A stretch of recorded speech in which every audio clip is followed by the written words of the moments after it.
Let's talk about the words that we use, allyship, and pride. All right, so we're going to talk about this while I make lunch. So words are how we conceptualize things as humans.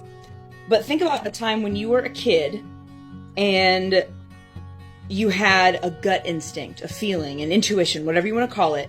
You had a reaction to something that you could not put into words, but you still to this day remember how deeply you felt whatever it was that you felt. You just didn't have the words to put it into thoughts at that. So thinking back on those kind of things allows us to go, oh, if I had understood what these words meant when I was 6 years old or whatever, then I could have articulated what I was feeling, because we need words to communicate with each other, or at least we think we do. And where this comes in for pride and allyship and just in general being a good human is that when someone tells you that there's a word that better describes them, just because it's not in your vocabulary doesn't mean that it's not real.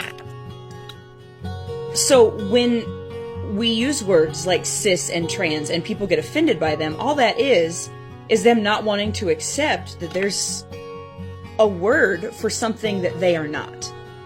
A word for something that validates a person who's different than them. So we end up with a bunch of word policing, tone policing, a whole lot of policing things that do not need to be policed, because we're human beings and we are just trying to exist in a world that doesn't allow us to have words for ourselves. And then for some of us, we don't need words. We just need you to treat us like we're humans. So for me personally, I don't know that I need a word to label who I am. There are 6 or 7 different LGBTQIA categories, words, labels, flags, whatever, that I could use, fly, identify with, but none of them fit perfectly. And that's okay.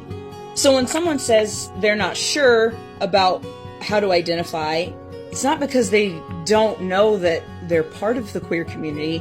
It's because maybe there's not a word that describes them. And this goes back to us thinking that the only way to communicate is through words. So if anyone is a parent, grandparent, teacher, friend, cousin, whatever you are, whatever relationship you are to someone, if they are a member of the queer community and don't have a label for themselves, reassure them that that's okay, because the only reason that you have a label as a cisgender heterosexual person is because society says that label's good.